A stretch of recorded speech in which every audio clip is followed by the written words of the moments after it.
سلامونه دوستان، الله دې وکړي چې روغ جوړ او صحتمند اوسئ. نن به راځو په تفصیلي بڼه په دغه سوال باندې خبرې کوو چې ولې په ژوند کې بعضې خلک بې اندازې کامیاب دي او بعضې خلک ناکامه دي، یا زموږ ډېر فوکس په دغه موضوع باندې اوسېږي چې آیا عادتونه زموږ ژوند جوړولی یا تباه کولی شي. په دې باندې خبرې کوو چې آیا تاسو غواړئ چې خپل ژوند جوړ کړئ؟ که ځواب مو هوسېږي نو حل لاره عادتونه ده. آیا تاسو غواړئ چې خپل ژوند تباه او برباد کړئ؟ که ځواب مو هوسېږي بیا یې هم حل لاره همغه عادتونه دي چې تاسو یې په روزمره ډول ترسره کوئ، یا هغه فعالیتونه دي چې په روزمره ډول یې ترسره کوئ.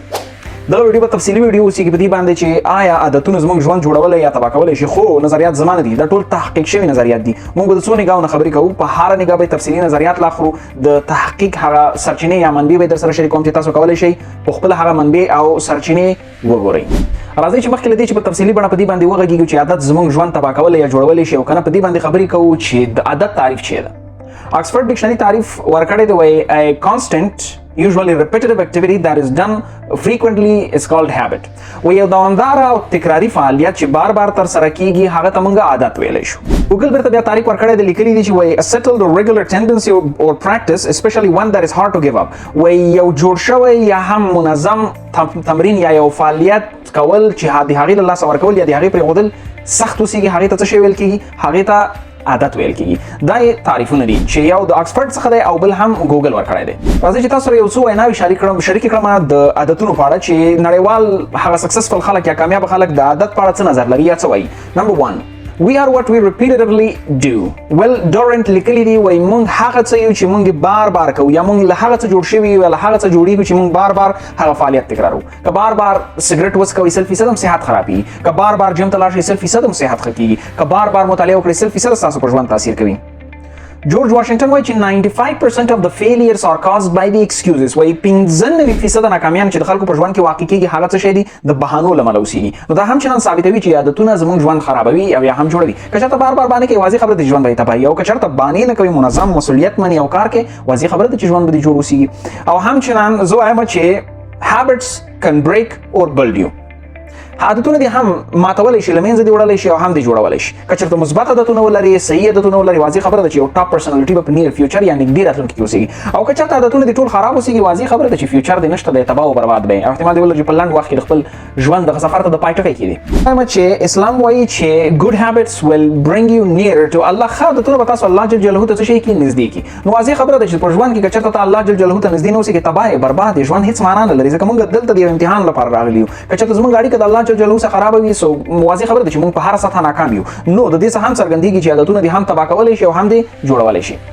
لومړی تحقیق چې بنجامین ګارډنر په 2015 کې یا 2015 کال کې د نیشنل انسټیټیوټ اف هیلث څخه کړی دی، د هغه تحقیق عنوان دی The importance of habits and good routines. په دغه تحقیق کې پیدا کړي دي چې عادتونه ستاسو د ژوند تر ټولو مهم پارت دی. په دې کې یو وینا ورکړې وایي an apple a day keeps a doctor away. وایي پښتو کې کمانا کو وایي یوه ورځ مطلب مڼه وخوره، پښتو کې لغوي کمانا کو ډاکټر ته ضرورت نشته دی. د دې مطلب دا دی چې که چېرته خپل صحت ته متوجه اوسئ، ستاسو عادتونه دي چې ستاسو صحت برابرولی شي. نو عادتونه مو جوړولی شي هم شي او له منځه وړلی هم شي. دغه تحقیق لینک یا هم تاسو ته ویډیو پرېږدم په سکرین باندې، کولی شئ د لا معلومات لپاره هم دغه تحقیق په ژور ډول مطالعه کړئ. دوم تحقیق چې د CNBC یو خبریال یې کړی ده، جید سپیاني نومیږي، په 2020 کال کې د سټینفورډ پوهنتون یو ریسرچر یا محقق راخیستی دی چې هغې یو ریسرچ کړی په دغه عنوان باندې چې 12 tiny habits that will instantly make you more productive. 12 وړوکي عادتونه چې مستقیما به ستاسو په ژوند باندې تاثیر وکړي او تاسو به لا مؤثره تمام کړي په خپل ژوند کې. دغه 12 عادتونه د سټینفورډ پوهنتون پروفیسر مین فاګ بعضې نظریات په دې کې ورکړي دي په دغه تحقیق کې چې زه تاسو په خلاصه ډول باندې راخلم. لیکلي دي وایي tiny is mighty. Tiny is mighty مطلب دا وړوکی ډېر قوي اوسېږي. وړوکی عادت په سمال پارټس یا وړوکو برخو باندې پیل کېږي او ستاسو په ژوند کې غټ تاثیر غورځوي. هر څه ډېر سمال پیل کېږي، ډېر وړوکی پیل کېږي. سګرټ یو ورځ څکول کېږي، همداسې غټ تاثیر کوي. جیم ته به یو ورځ ځئ او همداسې اوږدمهاله لایف کې ډېر لوړ اندازه باندې تاثیر کوي. همداسې هر عادت وړوکی پیل کېږي، که مثبت وي او که منفي اوسېږي او ډېر لوړ تاثیر کوي. فعالیت یا ریډینګ وړوکی پیل کېږي او لوړ تاثیر کوي په فیوچر کې مو. ویډیوګرافي یا ویډیو جوړول وړوکی عادي شکل کې پیل کېږي او وروسته تاسو په ژوند باندې په ډېر لوړ اندازه باندې تاثیر کوي. مستر فاګ چې دی د 40,000 څخه زیات خلک روزلي دي دغه د عادتونو په برخه کې، او د همچنان په خپل یو کتاب لیکلی په هابټس باندې چې د کتاب نوم دی ټایني هابټس. باقي ریسرچ ویډیو درته پرېږدم په سکرین باندې، کولی شئ لا تحقیق لپاره هم دغه ریسرچ ولولئ. او د چې کوم 12 هابټس ذکر کړی دي ساده ډول باندې درته وایم. وای نمبر 1 وای after I sit down at my desk I will put my phone on do not disturb mode. وای اوس اول کله زه وای په خپل د میز سره کېنم خپل د موبایل disturb mode do not disturb mode ته چوم چې د سی موډ ته چوم چې مزاحمت هیڅ ماته ونه شي ترڅو کولای شم په آرام ډول باندې کار وکولای شم. دومې ویلې د وای after I close my office door وای وروسته دې چې خپل دفتر دروازه بند کړم I will organize one item that's lying around. وای زه به یو څیز چې بې ځایه پروت اوسي هغه منظم کړم چې دا د ډیسپلین یا د نظم په برخه کې ډیر ښه رول لوبوي. درې مې لیکلي دی وای after I finish reading email وروسته دې د ایمیل لوستل خلاص کړم I will close the email browser tab. زه به دغه نو وروسته د ایمیل کوم براوزر ټاب چې دا به کلوز کړم. ولې ځکه چې کله چې دا براوزر ټاب ستا په کمپیوټر کې اوپن وسیږي دا ستا توجه جذبوي اټینشن دی جذبوي نه دی لپاره چې کلوز وسیږي توجه دې نه خرابېږي او ټایم به دې ټول په هغه فعالیت باندې فوکس وسیږي چې تاسو پرې کار کوئ. نمبر 4 ویلي وای after I launch a new word doc وای وروسته دې یو نوی د word ډاکومنت را خلاص کړم I will hide all other programs running on my computer. ټول هغه نور پروګرامونه به هاید کړم چې ما په کمپیوټر کې فعالیت لري یا پټ به کړم. ولې ځکه چې کله زه په ورډ باندې کار کوم یو فعالیت یو ریسرچ یو تحقیق یو کتاب لیکم او دغه نور پروګرامونه زما نظر ته راشي فکر وکړئ چې نتفلیکس دی زما توجه جذبوي شاید چې زما فوکس هغه د کتاب نه یوسي هلته نتفلیکس طرف ته هلته زما یو څه ټایم هم وخوري. پنځمې لیکلي وای after I find myself mindlessly browsing social media I will log out. وای وروسته له دې چې زه خپل ځان احساس کړم چې زه په بې ځایه ډول باندې سوشل میډیا کې سکرولینګ کوم یا پورته او ښکته پکې ځم راځم نو ډایرکټ د هغه سوشل میډیا د اکاونټ څخه لاګ اوټ کېږم یا هم ترې راوځم. شپږمې ویل دی وای after I sit down at a meeting وروسته د دې چې په یو میټینګ کې کېنم I will write the title the date and the attendance at the top of my notes. وای په هغه میټینګ کې چې زه کېنم هغه عنوان د میټینګ تاریخ د میټینګ کوم کسان چې پکې دي دغه ټول دغه نوٹ په سر کې لیکم ترڅو چې کوم نظریات نوٹ کوم ماته پر کلیر وسیږي چې میټینګ د څه په اړه څوک پکې وو کوم تاریخ باندې یو څه معلومات وو. نمبر 7 لیکلي وای after I notice a call going on for longer than expected I'll say this. وای وروسته دې زنګ کې ډیر زیات وخت پورې مصروف شم ډیر خبرې رانه وګدي شي نو دغه وایم it's been great to talk but I need to wrap up. ډیر ښه خبره و چې تاسو سره مې خبرې وکړې مګر زه باید دغه خبرې خلاص کړم یا پای ته ورسوم. what haven't we covered yet that's important. موږ د دې یو څه پاتې چې هغه تر اوسه موږ نه دي کور کړی چې هغه باید زه کور کړم یا هغې ته باید خپله توجه ورکړم. نو که په دغه اندازه تاسو هغه کال قطع کوئ یا کینسل کوئ مقابل کس به هم خفه نه شي او تاسو به خپل کار ته هم راوګرځئ. اتمې ویلي وای after I read an important email وروسته د یو مهم ایمیل ولم I will file it in a folder for the designated project. دغه ایمیل به زه یو فولډر ته واچوم هغه پروژې مربوط چې کوم پروژې پورې د ایمیل مربوط کیږي. ولې د دې لپاره ثبات زه غواړم چې د ایمیل زه پیدا کړم یا لاس راوړم په ډېره اسانۍ به وکولی شم ځکه معمولا بزنس پیپل ته ایمیلونه ډېر زیات راځي ورنه پکې ورکېږي نو دې لپاره یو سپیسیفیک فولډر ته اچوي. اتم وبخښنه after I read an email I can't deal with immediately I will mark it as unread. وای وروسته له دې چې زه ایمیل ولولم او ونه شم کولی چې هغه ایمیل باندې مستقیم اکشن واخلم یا د هغه ایمیل کومه موضوع چې دغه مستقیما حل کړم نو هغه ایمیل بیرته انریډ حالت ته اچوم. داسې حالت ته اچوم چې په فکر ما نه دی لوستی تر څو وروسته که زه بیا ایمیل ته راشم هغه په انریډ کې اوسېږي او زه یې دوباره څه شی کوم ویل ولم. لسمې ویلي after I read an email that's time sensitive I will reply with this script. Got it. I will review it in detail and get back in touch soon. وای وروسته زه داسې یو ایمیل ولرم چې هغې کې فوکس په دې اوسېږي چې ډېر زر باید ځواب راکړئ یا وخت پکې ډېر نه وي نو زه دغسې یو ځواب ورکړم چې ورته لیکم چې got it ایمیل مې واخیسته I will review it in detail زه به په تفصیل سره وګورم and get back in touch soon او ډېر زر به بېرته تاسو ته ځواب درکړم. یولسم after I leave the office وروسته له دې زه د دفتر څخه ووځم I will think about one success from the day. زه به د یو داسې کامیابي په اړه فکر وکړم چې هغه په دې ورځ کې ما لاسته راوړي اوسېږي. او دولسم after I will walk in the door at home وای وروسته چې زه د کور دروازې طرف قدم وهم I will hang my keys on the hook. زه به خپلې کلیانې هغه د دروازې تر څنګ کوم هوک چنګښ چې اوسېږي هغې کې به یې ځوړندې کړم ځکه ټمورو که سبا ورکې شوې یا بل ځای کې مې کېښود انسان دی غلطېږي نو دې لپاره واضح ځای کې به اوسېږي واضح ځای نه یې راواخله واضح ځای کې یې بېرته کېږده. دا هغه 12 موضوعاتو tiny habits چې مستر فاک په خپل کتاب کې راخیستي او ما یې خلاصه ټایپ تاسو ته وویلې. ښه اوس به راشو په دې باندې به خبرې وکړو چې فلسفه څه وایي د عادت په اړه. فلسفي کې زیات فلسفرز یا فلسفه پوهانو د عادتونو په اړه خبرې کوي لکه ارسټاټل دی ډیکاب دی هیون دی او کینټ دی ځکه چې مخکې ما ویلې چې د عادتو په اړه په فلسفه کې مختلف فلسفوهانو نظریات ورکړي دي. موږ دلته فقط د ارسټاټل نظر راخلو. ارسټاټل وایي habits are stable qualities or dispositions that shape our character. وایي عادتونه چې دي دوامداره خاصیتونه اوسېږي چې زموږ شخصیت جوړوي اکشن زموږ عملونه جوړوي and emotions او زموږ احساسات رامنځته کوي either towards excellence or distraction چې یا مو هم د بهتروالي په طرف دی excellence د بهترینوالي په طرف او یا هم distraction تباه کوي. په شارټ کې ارسټاټل وایي چې همغه عادتونه داسې څیزونه دي چې یا مو جوړوي او یا مو هم تباه کوي. دا د عادتونو تشریح د فلسفې له نګاه څخه. راځو اوس سایکالوجي روانشناسي د عادتونو په اړه څه وایي. جیفري په هابټس باندې یو ریسرچ کړی دی چې په خپله پی ایچ ډي هولډر دی او اوس دی د positivepsychology.com د سایټ یا ویب سایټ سره کار کوي. د ریسرچ عنوان دی چې how habits are formed، عادتونه څنګه رامنځته کېږي، د سایکالوجي او habit formation د عادتونو د رامنځته کېدلو روانشناسي. د پکې کوم فایندینګز یا کومې لاسته راوړنې کړي دي. لومړی the toughest of the things can be easy because of repetition whether positive or negative. وایي تر ټولو سخت کارونه تاسو ته اسانېدلی شي که چېرته تاسو هغه بار بار تکرار کړئ، که مثبت اوسېږي یا منفي اوسېږي. هر څه چې بار بار تکرار کړل سایکالوجي وایي چې هغه تا ته اسانېدلی شي، که مثبت و که منفي و. که مثبت ژوند ته هم بیایي او که منفي و بیسیکلي واضح خبره ده چې ژوند مو تباه کوي. ورپسې ویلي in many negative habits such as smoking, overeating and oversleeping have developed as a response to stress. 2019 د ولف یو ریسرچ راخیستی دی، د ولف یو کتاب دی هغې ریسرچ راخیستی دی. وایي زیاتره منفي عادتونه لکه سګرټ څکول، زیات خوراک کول او د حد نه ډېر خوب کول د سټرس یا د فشار له امله رامنځته کېږي چې باید خپل سټرس کنټرول شي. او وروسته یې په همدغه موضوع پسې ویلي دي چې همدغه عادتونه دي چې یا تاسو په پوره توګه یو ډېر کامیابه شخص جوړوي یا همدغه عادتونه دي چې په پوره توګه مو له منځه وړي او له صفر سره مو ضبط کوي. ریسرچ لپاره درته په سکرین باندې ویډیو پرېږدم، کولی شئ د ژور ریسرچ لپاره همدغه ریسرچ تاسو په خپله ولولئ. Stoicism د عادتو په اړه څه وایي. Stoicism هغه څه ته وایي چې تاسو باندې ډېره زیاته سختي تېرېږي او هغه سختۍ کې تاسو هېڅ خپل جذبات نه څرګندوئ، هغه سختي پوره په ځان باندې منئ او دا د ډېر کامیابو خلکو خاصیت دی. Stoicism says that habits are everything and sticking to them is what brings the results whether positive or negative. وایي عادتونه هر هغه څه دي چې زموږ ژوند کې تر ټولو مهمه برخه ده یا مطلب زموږ ژوند جوړوي او هغوی پسې لګېدل یا بار بار کار پرې کول همدغه دی چې ستاسو ژوند څه شی کوي، ژوند ته نتیجې راوړي یا ژوند مو جوړوي یا مو هم تباه کوي. مثبت اوسېږي واضح خبره ده چې ژوند مو جوړ کړي او که منفي اوسېږي واضح خبره ده چې ژوند مو تباه او برباد کوي. مشهور behavioral psychologist یا د روانشناسي د رویې په برخه کوم سایکالوجست چې دي یا روانشناسان چې دي دوی د عادتو په اړه څه وایي. راځئ چې فرستلی ایډورډ ثورنیک راواخلو چې امریکن سایکالوجست دی، د هغې ترڅنګ په کولمبیا یونیورسټي کې د سایکالوجي په برخه کې تدریس کوي. Thorndike's theory of learning is based on the idea that learning is a process of habit formation. He believed that through repetitive exposure to a task, learners gradually develop habits that allow them to complete the task more efficiently. Thorndike په دې باور باندې دی چې دغه زده کړه چې دا د هابټ جوړښت دی یا سټرکچر دی یا د عادت رامنځته کول دي. هر هغه کار مطلب چې په هغې باندې تاسو کار وکړئ هغه بار بار تاسو ریپیټ کړئ هغه زده کېدلی شي او هغه په عادت تبدیلېدلی شي، که ښه اوسېږي او که بد اوسېږي. هغه هم چندان ویلي دي چې که چېرته تاسو بار بار یو فعالیت سره مخ شئ یا بار بار هغه فعالیت ترسره کړئ نو هغه به په ګریجول یا سلو ډول باندې ستاسو په ژوند کې په یو عادت باندې تبدیل شي.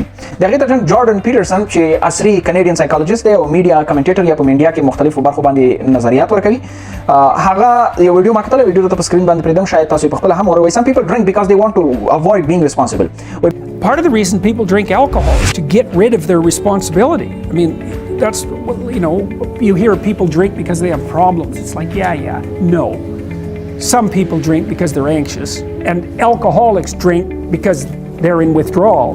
بعضې خلک شراب څکي ځکه چې دوی نه غواړي چې مسؤلیت احساس وکړي. دې څه مطلب شو؟ شراب څکل مطلب منفي عادت دی او پوره توګه هم له منځه وړلی شي. که چېرته شرابو ته توجه ورکړئ واضح خبره ده چې ژوند مو نشي جوړېدلی او تاسو به داسې یو لایف په طرف لاړ شئ چې برباد به شئ. دوی په همدغه ویډیو کې دوی ویلي read and write a lot because it will make you the most competent person that you can ever discover it. You're an effective writer and speaker and communicator. You have all the authority and competence that there is.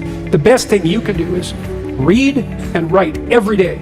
Couple of hours every day. Write about things you find important and see if you can discover what you believe to be true. And that'll build you a foundation. And it's unbelievably practical. Like if you look at people who are phenomenally successful across life, there's various reasons, but one of them is that they're unbelievably good at articulating what they're aiming at and strategizing and negotiating and enticing people with a vision forward. وایي ډېر زیات ریډینګ او رایټینګ وکړئ. ولې؟ ځکه دا به تاسو دومره یو توانای او لایقه شخص جوړ کړي چې تاسو به هېڅکله ورسره نه وئ مخامخ شئ. واضح خبره شوه چې دی هم وایي چې په عادت په ژوند کې ډېر زیات مهم دی او عادتونه چې دي ډېر قوي رول لوبوي. درېیمه نقطه یې پکې ویلې وایي exercise will make you the most attractive and fit human of all. تمرین به وایي تاسو تر ټولو جذاب او صحتمند یا فټ انسان د دې نړۍ کړي. واضح خبره ده چې عادتونه رول لوبوي. درې نقاط یې درته ویلې او په درې واړو کې درته نتایج هم چندان واضح کړي چې له کومو نتیجو سره مخامخ کېدلی شي. براین ټریسي چې کنیډین امریکن موټیویشنل سپیکر دی او لیکوال هم چندان دی، هغه ویلي وایي Successful people are simply those with successful habits. Brian Tracy. Did you know that research in the field of psychology has shown us that 95% of everything that we think, feel, do, and achieve... Those with successful habits. وایي کامیاب خلک هغه دي چې کامیاب عادتونه لري. او دوی ویلي 95% of all the feelings changes that take place in our worlds are simply because of habits. وایي 95% کم تغیرات کم پرمختګونه یا تباهي چې رامنځته کیږي یا احساسات کم تغیر چې رامنځته کیږي دا ټول د عادتونو له امله دي. که چېرته عادتونه مثبت طرف ته ځي تاسو هم مثبت طرف ته روان یاستئ او که عادتونه منفي طرف ته ځي تاسو هم ځئ. اوس په دې باندې خبرې وکړو چې څومره وخت نیسي تر څو تاسو یو عادت رامنځته کړئ.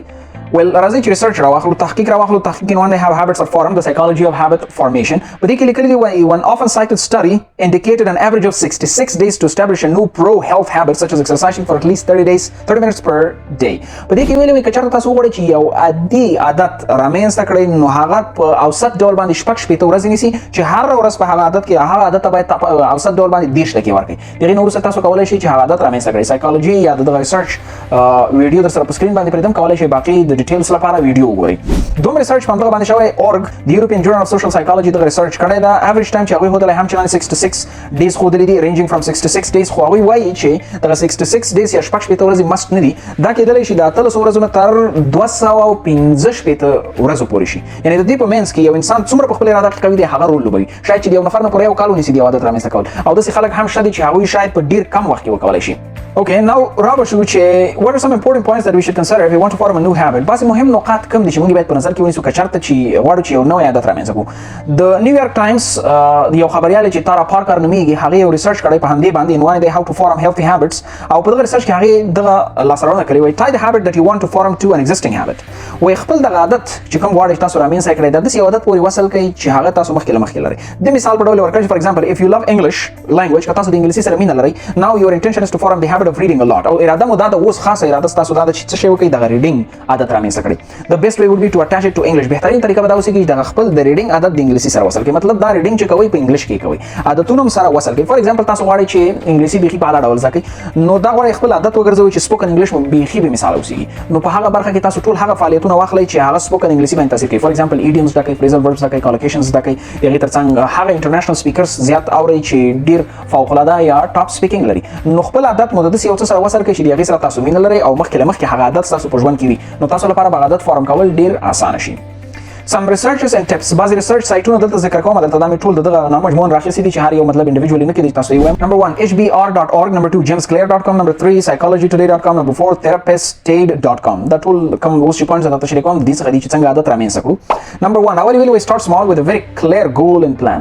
وایي وړوکی پیل وکړئ خو خپل هدف مو باید ډېر زیات واضح وي او پلان هم چې د مثال په ډول غواړئ جیم شروع کړئ باید واضح اوسېږي چې په کم ټایم کې څومره تمرین، کم حرکات باید وشي، په کومه ورځ باید کم حرکات وي، په کومه ورځ رخصتي وي، په کومه ورځ رخصتي نه وي، په کومه ورځ باید هیوي، په کومه ورځ باید د خېټې حرکات وي، په کومه ورځ باید بایسپ وي، په کومه ورځ ټرایسپ وي. دا ټول باید واضح وي، پوره کلیر اوسېږئ په خپل پلان کې. دومره لیکلي وایي بي کلیر اباؤټ د ټایمینګ اند د ریوارډ سیسټم. د خپل وخت په اړه واضح اوسېږئ، وخت باید تاسو معلوم وي او ریوارډ سیسټم د ځان ته جایزې یا د انعام ورکولو سیسټم باید تاسو واضح وي. فکر وکړئ چې اکسرسایز هم وکړئ، داسې یو څه وخورئ یا داسې یو څه وکړئ چې هغې بیرته تاسو د خوشحالۍ احساس درکړي. فار ایگزامپل که اقتصاد مو ښه اوسېږي چې جیم وکړو د هغې نه وروسته کولی شئ یو جوس وڅښئ چې ستاسو په صحت باندې قوي تاثیر کولی شي. درېیمې ویلي بي کنسسټنټ، بي as consistent as possible.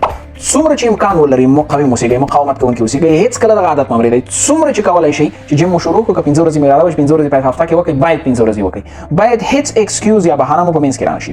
څلورمې ویلي وایي if your progress is not good، وایي که چېرته پرمختګ مو ښه روان نه اوسېږي seek support from those who are already excellent in that habit. د هغه چا څخه سپورټ یا ملاتړ لاسته راوړئ چې په دغه عادت کې مخکې له مخکې فوق العاده اوسېږي، هغوی به تاسو سره ډېره مرسته وکولی شي.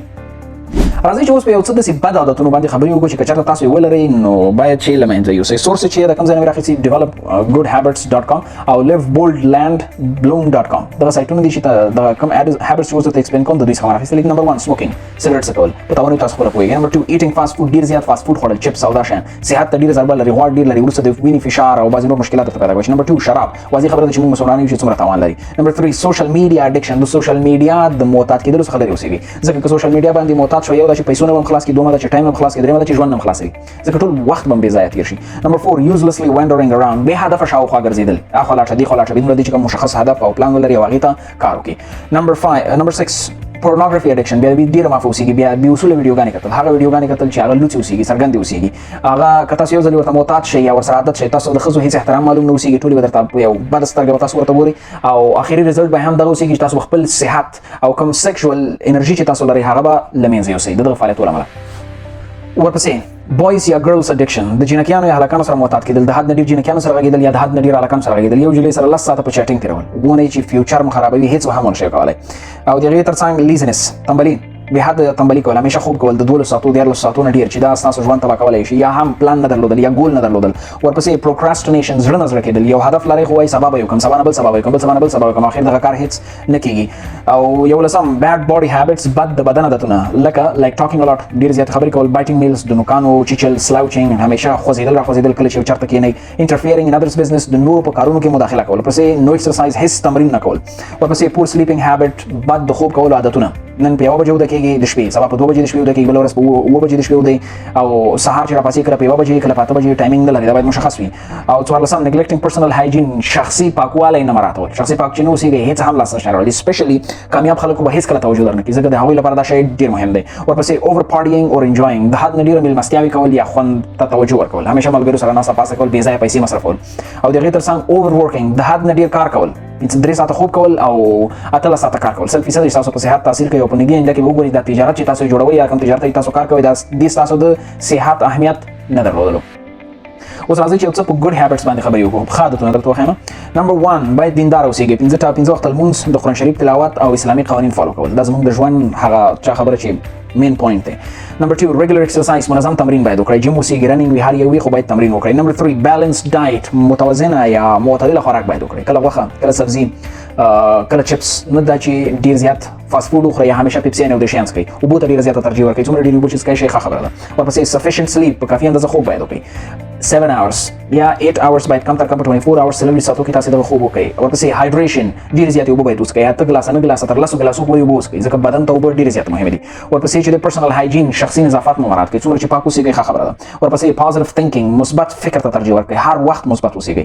ورپسې ریډینګ څومره ډینګ چې ریډینګ وکړئ هغومره به ستاسو پرسنالټي ستاسو فکر ستاسو شخصیت کوي ورپسې رایټینګ څومره چې رایټینګ قوي وي هغومره به کریټیو نوښتګر یاستئ فکر به مو قوي کار کوي او د خبرو وزن به مو ډېر زیات اوسېږي لسم always being curious همیشه کنجکاو اوسېږئ همیشه سوال پیدا کوئ ولې احمد دومره کامیاب دی ولې محمود دومره کامیاب دی ولې د دغه موټر اخیستی چې ما نه دی اخیستی ولې د احمد چې دی د قرآن شریف دومره ښه تلاوت کوی شي چې زه یې نشم کولی د همیشه یو څه ته د سوال په سترګه وګورئ او په هر څه کې د زده کړې یو څه لټوئ تر څو ترې زده یې کوئ 12 مایندفولنس با فکر اوسېږئ هم خپل ځان سره هم د نورو سره کله چې راویه کوئ د هغوی احترام قدر عزت شخصیت په نظر کې نیسئ ورپسې ویلیو سوشل ریلیشنشپس اجتماعي اړیکو ته ارزښت ورکړئ خو سرکل مو باید معلومه اوسېږي درته مثبت خلکو سره ناسته پاسه کوئ هوښیارو خلکو سره ناسته پاسه کوئ داسې خلکو سره جګېږئ او ټیټېږئ چې تاسو وکولای شئ چې ډېر څه ترې زده کړئ ورپسې پریکټسینګ ګریټیټیوډ همیشه شکرګزاري شکرګزار اوسېږئ منندوی اوسېږئ همیشه هغه څه لپاره منندوی اوسېږئ چې تاسو یې په ژوند کې لرئ مور مو شو وروڼه مو شو پلار مو شو محترمه کورنۍ هم شوه ستاسو ښه صحت شو ستاسو ذهن شو د کتاب لوستل شو یا نور هغه فعالیتونه چې تاسو فکر کوئ چې د هغې لپاره تاسو باید منندوی اوسېږئ 14 سیټینګ ګولز اهداف باید وټاکئ کم تر کم 20 هدفونه باید تاسو معلوم وي چې د راتلونکو 10 کالو لپاره باید وي هغه باید بې اصوله غټ اوسېږي چې تاسو غټ پلانونه ولرئ او 15 کنټینیوس لرنینګ دوامداره زده کړه باید وکړئ هېڅکله باید زده کړې ته نه ونوئ څومره چې زده کړه کوئ هغومره به پوه شئ چې په هېڅ نه پوهېږئ څومره چې دا فکر وکړو چې پوه اوسېږئ هغومره جاهله یاستئ 14 اکټیو لسنینګ کوشش وکړئ قوي غوږ نیونکی اوسېږئ او 80% غوږ ونیسئ 10% خبرې وکړئ هم به مو احترام ډېر وي هم به مو عزت ډېر وي او هم به مو ناسته پاسه د قوي خلکو سره شروع شي او 19 ډیلي پلانینګ روزمره پلانینګ وکړئ مخکې له دې چې سهار لمونځ مو وکړئ د هغې نه وروسته یو ورقه راواخله یا په موبایل کې د نن ورځې فعالیتونه ټول ولیکئ څه باید وکړم او څه ټایم کې وکړم او ولې دغه کار باید وکړم دا ټول باید درته واضح اوسېږي او 18 سیلف ریفلیکشن خپل ځان ته وګورئ خپل ځان یو ځل په نظر کې وګورئ ما څه کړي په ژوند کې کومې لاسته راوړنې مې کړي دي کومې باید وکړم زه څه شی یم تر اوسه پورې ما څه شی کړي دي شلم کایندنس مهربانه اوسېږئ څومره ډېر چې مهربانه وئ هېڅ حدود به یې د ګټې موجود نه وي مهرباني هغه ژبه ده چې ټول پرې پوهېږي حیوانات انسانان هر څوک پرې پوهېږي او شلم سیټینګ باونډریز هر چاته حدود وټاکئ هم خپل حدود باید ستاسو معلوم وي هم د نورو بې اصوله ګپ مه لګوئ کنځاوې مه کوئ بې ادبه خبرې مه کوئ هم د خپل ځان سره هم د نورو سره هم چې د ملګرو سره ناسته پاسته کوئ 21 امپاثي همدردي ولرئ خو د نورو پر وړاندې کله چې نور په مشکلات کې وي تاسو ډېر همدرده اوسېږئ مینه او محبت کې مخکې ورشئ ورپسې انجوینګ د پرزنټ د نن څخه خوند واخلئ ځکه د سبا معلومات نه کېږي شاید چې سبا ژوند هېڅ نه وي نو د نن څخه خوند واخلئ هر کار چې کوئ په هغې کې پوره توګه د خوښۍ احساس وکړئ ورپسې پرسسټنس مقاومت ولرئ چې مقاومت نه وي هېڅ هم نشئ کولی یو کار چې شروع کوئ قوي اراده ولرئ ورپسې قوي ډیسیژن میکینګ یا د تصمیم نیولو مهارت ولرئ یا خو که لرئ ښه خبره ده که نه لرئ کتابونه پرې مطالعه کړئ هاو ټو بی ا ګریټ ډیسیژن میکر په یوټیوب ویډیوګانې وګورئ او خپل دغه د تصمیم نیولو سکل مو لا قوي کړئ 15 healthy and strong communication skills قوي باید د خبرو اترو سکیل ولرئ د یو زوړ سړي سره څنګه وغږیږئ ماشوم سره څنګه وغږیږئ مشتري سره څنګه وغږیږئ مور سره څنګه وغږیږئ خور سره څنګه وغږیږئ دا ټول باید تاسو ته معلوم وي او کوشش وکړئ په دغه ټول کمیونیکیشن کې ډیر مهربانه اوسئ. ورپسې اډاپټیبلټي د تغییر وړ اوسئ د چینج وړ اوسئ حالاتو سره ځان بدلوئ حالاتو سره ځان عیاروئ که چېرته حالات خرابېږي تاسو باندې سختي راځي ځان عیاروئ دا نه چې تسلیمېږئ او که چېرته حالات ډېر ښه وي او خوشحالي وي بې اصوله مصرف مه کوئ همیشه اډاپټیبل اوسئ او ځان عیاره ساتئ د حالاتو سره. ورپسې انالیټیکل تھینکینګ مو قوي کوئ تحلیلي تھینکینګ یا فکر مو کوئ یو موضوع ژوره تحلیل کوئ ژور فکر پې کوئ په هغه برخه باندې یا تحقیق پې کوئ مخکې له دې چې تصمیم ونیسئ. او په اخر کې د عادتونو د رامنځته کولو لپاره تاسو د کتاب پیشنهاد کوم اټومیک هابټس جیمز کلیر لیکلی د فوق العاده کتاب دی ما په خپل لوسته دی هم به پوه کړي چې بد عادتونه کوم دي هم به پوه کړي چې ښه عادتونه کوم دي هم به په دې باندې پوه کړي چې یو عادت څنګه له منځه یوسو او څنګه یې منځته راوړو. او څلور یوټیوبرز درته منشن کوم چې ډېر زیات کومک درسره کولی شي په پازیټیو عادتونو کې او منفي عادتونو له منځه وړلو کې. لومړی elux.com 4 کاله کېږي زه خپله فالو کوم. دوم علي عبدل خپله فالو کوم 3 کاله کېږي. ورپسې مارک مینسن تکړه رایټر او لیکوال دی تقریبا 1.5 کال کېږي فالو کوم. او ورپسې چې د الکس هرموز تقریبا 1 کال کېږي د هم فالو کوم. د هغه یوټیوبرز چې تاسو په ژوند کې ډیر قوي تاثیر ولري. په دې هیله چې دغه ویډیو در سره کومک کړی اوسېږي او پوه شوي اوسېږي چې په ژوند کې عادتونه څومره مهم دي او څومره قوي رول لري. ډیره مننه.